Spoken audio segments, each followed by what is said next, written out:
ครับวันนี้เรามาศึกษาภาษาล้านนากันต่อนะครับ ด้วยการอ่านจากข้าวหงหินที่บนเขียนมาแล้วเมื่อประมาณปี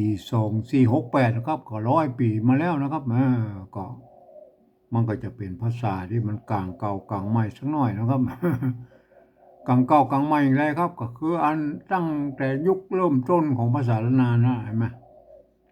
เมื่อประมาณ400-500 ปีแล้วที่มันเกิดภาษาล้านนาขึ้นมาใหม่นะเห็นไหม ก็เปิ้นรุ่นนั้นก็ยังบ่มีไม้เหาะไม้ขอจ้างด้วยนะครับ คือไม่เอกไม่โทนะเปิ้นก็ใจไม่กงและไม่ซัดนะให้มากำกับเสียงนะครับกำกับเสียงเพื่อให้อ่านไปตามนั้นนะครับเห็นไหมอย่างเช่นตัวกะเป็นอักษรสูงนะครับก็อ่านได้3 เสียงนะครับก็คือเสียงจัตวาเสียงเอกเสียงโทพิเศษโทเมืองเห็นไหม ตัวกะเป็นอักษร2 ต่อมอักษรต่ำใช่ไหมก็อ่านได้3 เสียงก็คือเสียงสามัญเสียงโทเสียงตี้ไหมเสียงโทปกตินะครับไม่ใช่โทพิเศษโทปกติใช่ไหมก็ได้6 เสียงนะครับใช่ไหมพวกก็อ่านไปตามนั้นใช่ไหมพ่นใส่ไม่ซัดอย่างเดียวไม่กงอย่างเดียวนะครับใช่ไหมอ่านไปตามนั้นนะเอาตามบริบทของอันประโยคนั้นนะครับไหมเหมือนภาษาอังกฤษนั่นแหละนี่คือภาษานานายุคต้นๆนะครับอายุปลายๆมานะครับมาเมื่อประมาณ150 ปีลงมาเนี่ยมาอันฝรั่งมังค่าเปิ้นก็มากาไม้นะครับที่อันภาคเหนือของเราเนี่ย150 ถึง 200 150 ถึง 200 ปีนะครับไม่มันฝรั่งอังกฤษนะครับมาตั้งบริษัทบอร์เนียวอยู่ที่ภาคเหนือของเราเนี่ยอันเปิ้นก็อันมีมิตรพันชันนารีนะมิตรชันนารีเข้ามาโต้ยแล้วก็ไอ้มาตั้งโรงพยาบาลเห็นไหมโรงยา โรงพยาบาลแมคโคมิกใช่ไหม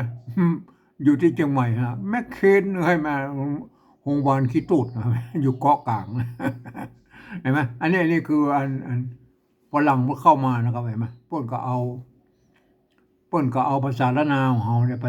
ศึกษาเรียบร้อยแล้วพวกก็แกะเป็นตัวพิมพ์แล้วก็ ตัวอันที่จะมาให้มันพิมพ์ในอันเป็นแท่นพิมพ์เป็นแท่นพิมพ์เป็นหนังสือแล้วก็ แท่นเป็นพิมพ์เป็นหนังสือเป็นเล่มมาแล้วกันมารุ่นนั้นก็อย่างว่าก็เริ่มมีไม้เหาะนะครับและไม้อันซัด2 ซัดก็คือไม้ขอจ้างอะไรมาก็คือไม่ก็เริ่มมีไม่เอกไม่โทรมาแล้ว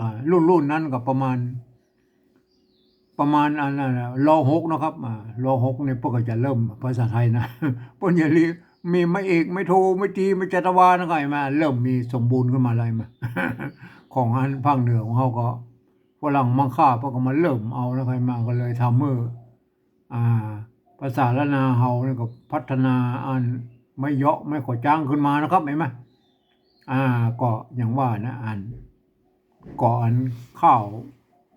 ฉบับที่ผมอ่านนี่นะครับมันก็เป็นฉบับเนื้อแถมฉบับนึงนะครับ มันไม่ใช่ของลำปางและของเชียงใหม่นะครับ อันมันมีหลายฉบับนะว่าพ่อข้าวหงหินมันเกิด มาจากอันโบราณแล้วนะครับ300-400 ปีมาแล้วเพิ่นเล่ากันในว่านะครับเพราะว่าข้าวหงหินนั้นเพิ่นถือว่าเป็นอันพระพระโพธิสัตว์มาเกิดหรอกครับ เห็นไหมพระเอกของเราก็คือกำมันน้อยนะเห็นไหมมันเป็นอันอืมถือว่าเป็นพระโพธิสัตว์มาเกิดพวกก็เลยเล่าตามวัดตำวานะครับเห็นไหมเมื่อเล่าตามวัดตำวาแล้วกว่าจะมาเป็นอันพออันอ่ากว่าจะมาเป็นอันข้าวเจ้าบ้านได้กับเมื่อประมาณ200 ถึง 250 ปีที่แล้วเลยไหมเจ้าหลวงลำปางพวกก็เอาพญาโลมาวิสัยนะคัดลอกเอามาจากอัน ใบลานนะมันลงปั๊บสาก็ไม่มาเนี่ยไหมก็เนื่องอย่างว่ามันเออมันก็พุดขาดไปแล้วพวกกินพ่องอย่างพ่องได้ไหมมันก็ลอกมาก็ไม่ได้ครบเต็มแล้วก็มันก็วิทย์พ่องวักพ่องอย่างก็มันก็มาเห็นไหมเจ้าหลวงลำปางก็ยังมาพอใจแล้วครับหลังจากอ่าหนานพรหมินทร์นะครับ หนานพรหมินทร์น่านพรหมินทร์นี่เพิ่นมา บวชเนนอยู่ที่ลำปางหมดแล้วแต่เพิ่นมาประจำภาษาตอนเป็นพระนะครับเพิ่นมาอยู่ที่วัดสุขมิ้นเชียงใหม่นะ3 ภาษานะครับหลังจากนั้นเพิ่นก็ปิกไปลำปางกับซิกนะครับเห็นไหมหมดซิกไปแล้วก็ไปอยู่กับเจ้าหลวงลำปางนะครับก็เข้าคุ้มไปแล้วก็มาประกาศได้ไปชำระข้าวหงหินแล้วก็ คือเจ้าหลวงลำปางนะครับโอเคนะครับ หลังจากนั้นก็เมื่อสัมภาษณ์เรียบร้อยแล้วเจ้าหลวงลำปางเพิ่นสอบใจเรียบร้อยแล้วก็ตั้งชื่อหนานพรหมินทร์ใหม่ฮือนะครับว่าชื่อว่าพญาพรหมไปเลย เห็นไหมอันนี้คือประวัติมันเปิ้นมาเป็นอย่างนี้นะครับมาครับอันนั้นมันเป็นข้าวหงหินอ่าฉบับของลำปางนะครับอันที่ผมได้มานั่นคุณณัฐนนท์เจียงไฮ้บุญนะครับเปิ้นได้มาจากญาติเปิ้นอยู่ที่เกาะคาลำปางบุญนะครับมาก็มาอ่านมันแถมฉบับนึงก็มาแล้วก็ยังมีแถมฉบับนึงก็คือฉบับของเชียงใหม่นะครับอันนั้นตำนานมันก็ประมาณ200 ปีเนาะเห็นไหมเจ้าสุริยวงศ์เพิ่นก็อ่า อันคัดลอกปริวัติลงมานั่นแหละเห็นไหมจากใบลานมาลงปับสารนั่นแหละเห็นไหมบางคนก็ว่าอันเจ้าสุริยวงศ์เป็นคนแต่งนี่เหรอไม่ใช่ครับเข้าอย่างนี้มันบนเล่าในวัดวาบุละมันก็อย่างว่าพวกเอามาลงอย่างนี้มาอันนี้เป็นคือแถมฉบับของเป็นฉบับของเชียงใหม่นะครับเจ้าสุริยวงศ์พ้นชะเอามาชำระไว้นะครับเอามาคัดลอกไว้ปริวัติไว้นะครับเห็นไหมมันก็จะแตกต่างกันจากของลำปางสักหน่อยนะครับมาก็คือของเชียงใหม่นั้นเพิ่นมี18 บทนะครับของลำปางเพิ่นมี19 บทเห็นไหมแต่ละระหว่างบทที่1ถึงบทที่8เนี่ยก็มันพอๆกันนะครับเห็นไหมคล้ายๆกันเลยนะครับเห็นไหมเห็นไหมคล้ายๆกันนะครับเห็นไหมแต่อันที่ผมจะอ่านวันนี้มีกี่บทยังบ่ฮู้เด้ออ่านไปเรื่อยๆนะครับเห็นไหมมันเป็นแถมของฉบับนึงนะครับของวัดไหนก็บ่ฮู้นะครับเพิ่นเพิ่นเอามาคัดลอกเมื่อปี2468นะครับเห็นไหมโอเคนะครับเห็นไหมมีกี่บทบ่ฮู้นะครับเห็นไหมอย่างว่าเนื้อหามันก็เรื่องมันก็ใหญ่ๆแล้วมันอันเดียวกันนะครับเห็นไหมแต่มันก็จะแตกต่างกันไปจากของลำปางและของเชียงใหม่สักหน่อยนะครับเห็นไหมส่วนใหม่ของลำปางและของเชียงใหม่มันจะคล้ายๆกันนะครับเหมือนกันนะครับเห็นไหมผิดกันนิดๆหน่อยๆนะครับแต่ของฉบับนี้ก็ยังวางอย่างว่ามันก็ ผิดกันนักน้อยนะครับนักน้อยแต่กันเนื้อเรื่องมันอันเดียวกันนะครับเห็นไหมเราไปกอยแล้วครับเห็นไหมเราไปกอยวันนี้เราจะครับวันก่อนก็มาตอนก่อนนะครับมาถึงนี่นะครับเนี่ยรีบเร็วรีบรีบรีบเร็วก็เอาเป็นไตยอนนะครับฮิบเหี่ยวกอยนะครับฮิบเหี่ยวกอยฟังฟ้าวนะครับฟังฟ้าวแล้วต่อไปเริ่มวันนี้นะครับกำแพงนะกำแพงกำแพงคือนะครับเห็นไหมกำแพงคือกำแพงคือเนี่ยมันห้องคือมันห้องน้ำห้องอย่างเนี้ยมันห้องเป็นคือน่ะคือกั้นเป็นห้องน้ำกั้นกำแพงคือพักการนะครับพักการพระการตัวพระลงองค์นี่อ่านเป็นพระนะครับพักการอันนี้ ไม่ไก่ตัวตะไต้หรือไตจะเอาไต้หรือไตไต้เต้าอันนี้เต้านะครับไต้เต้าพักการไต้เต้าจะเอาไต้หรือไตเขาเป็นไหม เพิ่นบอกให้เลือกเอาพักการไต้เต้านะครับเอาไต้เต้านะค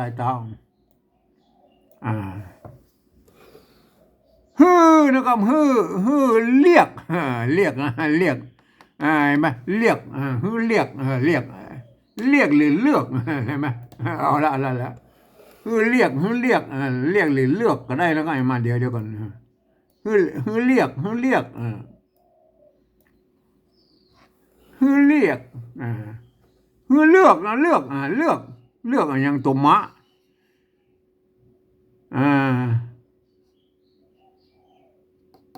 ตัวอันนี้ตัวว่าก็ไม่ได้อัน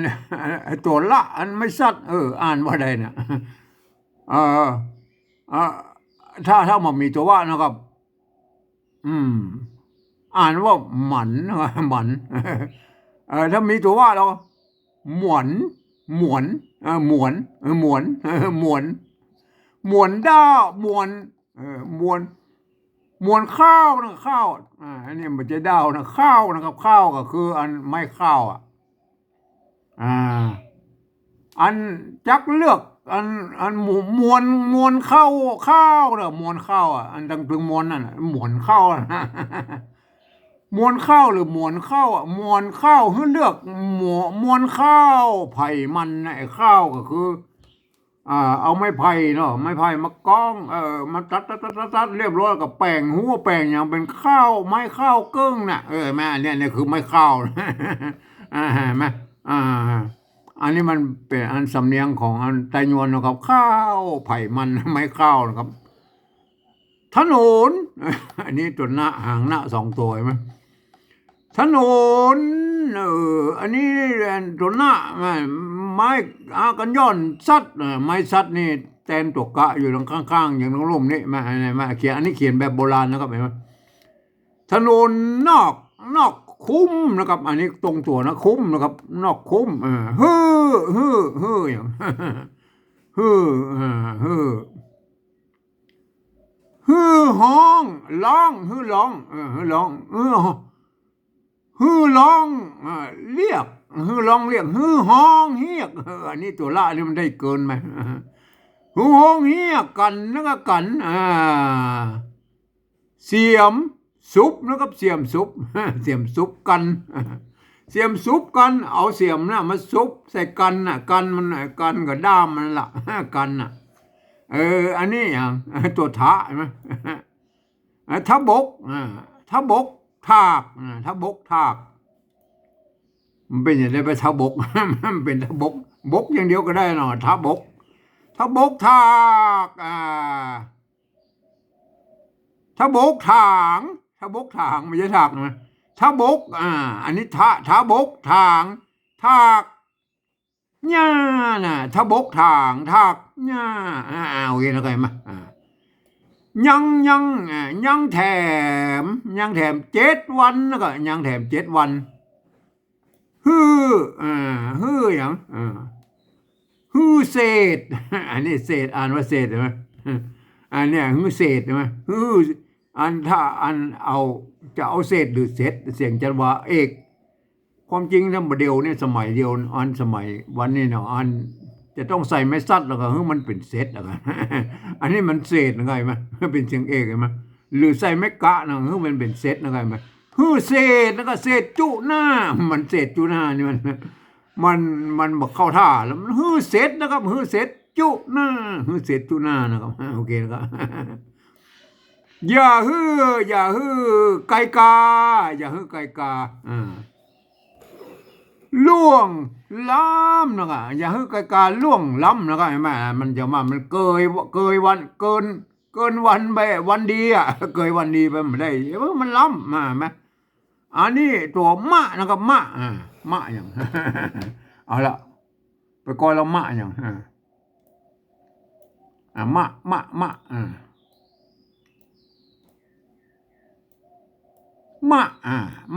อย่าง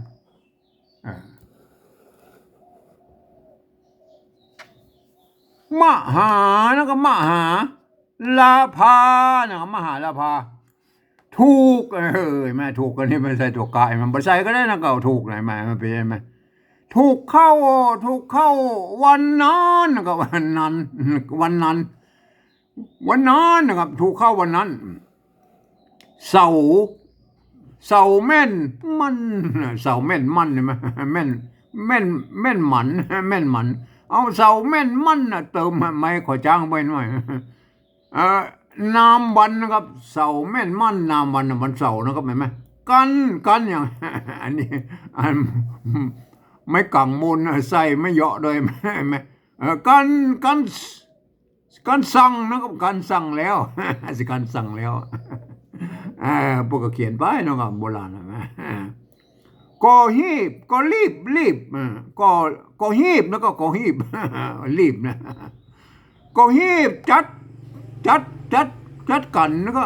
ก่อฮีบจัดกันนะครับนะพระนักทันนะพระนักทันนะพระนักทันปลาปลามิ่งห้องปลามิ่งห้องเสด็จนะครับเสด็จอันนี้มันเป็นเสด็จนะเสด็จนะเสด็จแล้วก็อ่านเป็นเสด็จนะครับเสด็จเข้าไป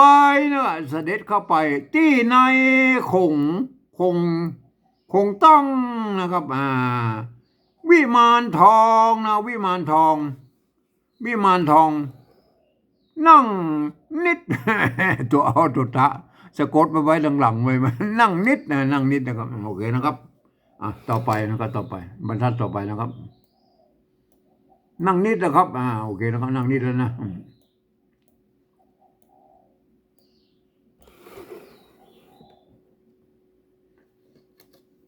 การนะครับการถึงวันศุกร์การถึงวันศุกร์นะครับวันศุกร์นะครับจะบาอันสมัยนั้นเพิ่นเอาส่วนใหญ่จะเอาสะสอเสือนี่แล้วเขียนโมดเอาตัวเสียงเสียงซอเนี่ย มันต้องมีไอ้สะสอคอสบอย่างนั้นไม่ส่วนมากสบสะสบจะเป็นตัวสะกดแล้วครับเนี่ยโอเคนะครับไอ้สะสอคอนี่บอกเข้าใจกันนะครับโอเคนะครับผ้าหุงไม่ใช่ผ้าหุงวันศุกร์นะครับผ้าองค์พระองค์บ่อพิษนะครับพระองค์บ่อพิษ ก่อฮืออันสูตรนะครับไม่สูตรเมื่อเขียนเนี่ยไม่กูดตัวสกะตัวแล้วเห็นไหมถ้ามันมันเต็มยศนะก็สูตรตะละนะครับมาเขียนเป็นอันแบบอันสันทกิจนะครับ เห็นไหมอันสูตรเป็นภาษาชาวบ้านนะครับสูตรตั้งมนเย็นนะครับมนเย็นใช่ไหมสูตรตั้งมนเย็นอันใส่ไม่เยอะด้วยไหมอ่านต้านอ่านต้านแก่มันต้านแก่มันค่อยเข้าท่าแล้วต้านแก่สังฆะเนี่ยสังฆะใช่ไหมมันมีอันไม่กังไหลยังไงไม่กังไหลต้านแต่สังฆะแก่สังฆะสามเณรเถนแล้วก็เถนนายมนนายมนสันไม่ใช่นายมน นายมนสันเพนมันน่าจะเป็นนิมนต์นะครับเอานิมนต์กันแล้วกันเนาะ มันนายมนสันเพนใช่ไหมเอานิมนต์สันเพนก็สันเพนอันนี้เพนเนี่ยมันสกะอันเพนเนี่ยมันอันสะกดได้ตั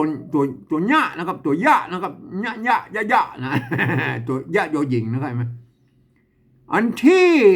ในเนี่ยก็เอาเป็นอันกำเมืองหน่อยของไต้หวันที่ในคุ้มแก้วนะคุ้มแก้วกันถึงนะครับกันถึงวัน7นะครับอันนี้ลุงนะก็ลุงอย่าง ลุงอย่าง7กันถึงวัน7นะครับวัน7ก็วัน7วันละลุงเนี่ยแม่ลุงอย่าง ไม่ใช่ลุงเหรอก็ ลุง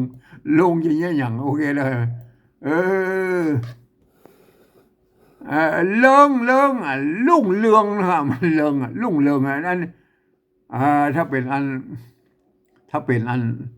ใจเลือกกับใจยองนะครับอัน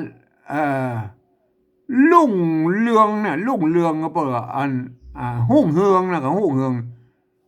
เปิ้นก็หุ่งนี่เปิ้นหุ่งมันเสียงโทนะครับเปิ้นก็ออกเป็นหุ่งนะครับ เรืองก็อันเฮืองเนี่ยเฮืองเสียงสามัญมันออกปุ๊บเหมือนเสียงไม่โทไม่ตีมันส่งไว้น่ะหุงเฮืองเอาหุงเฮืองนะหุงเอาแต่ยวนหุงเฮืองพาย พายแพ้วพายแพ้วพายแพ้วพายก็ได้พายก็ได้แล้วครับหุ่งเฮืองพายแพ้วนะครับเป็นวันดีเป็นวันดีนะครับมากนักมากนักไงไหมมากตัวนี้ก็อันไม่สัตว์นี่มันแทนตัวกะอยู่ทั้งรูปนี้นะเป็นตัวสะกดเขียนแบบโบราณนะครับมากนักมากนักจักพายจักพายจักพายจะดาพายจะดา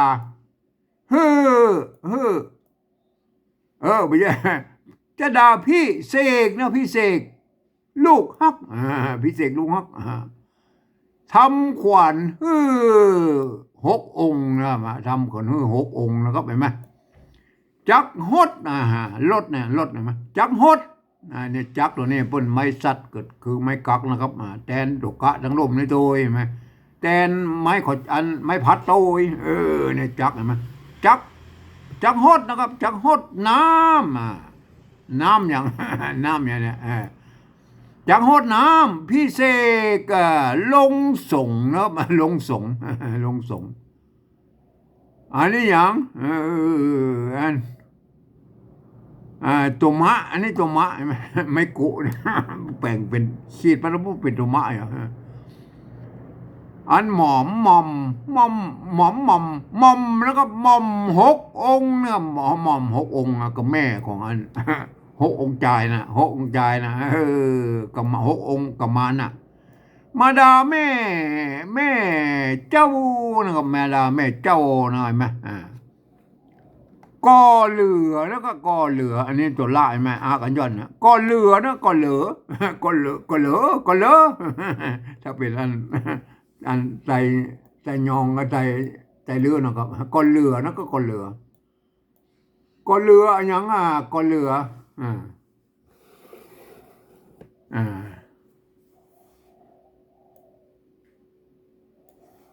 ก่อเหลือที่เป็นเรือก็เรือที่เป็นนะครับเอาแต่ยวนนะครับเห็นไหมก็เรือที่เป็นเทวีจอมเงาก็เรียกกันมาก็เฮียกกันมาเรียกหรือเรียกก็ได้ก็เฮียกกันมากันมาอันนี้ทัดนะทัดตัวทะสะกดด้วยตัวตะทัดนั้นเอาทุกทัดนั้นนี่นะครับโอเคนะครับครับเอาลองไปดูอันที่ปริวัติไว้นะครับเห็นไหมโอเคนะครับครับอันที่เอามาอันนี้ไปเป็นภาษาปริวัติแบบที่3นะครับตามสำเนียงของอันของไตยวนนะครับไตยวนโดยเฉพาะไตยวนเชียงใหม่นะครับไตยวนมันโป้นะครับ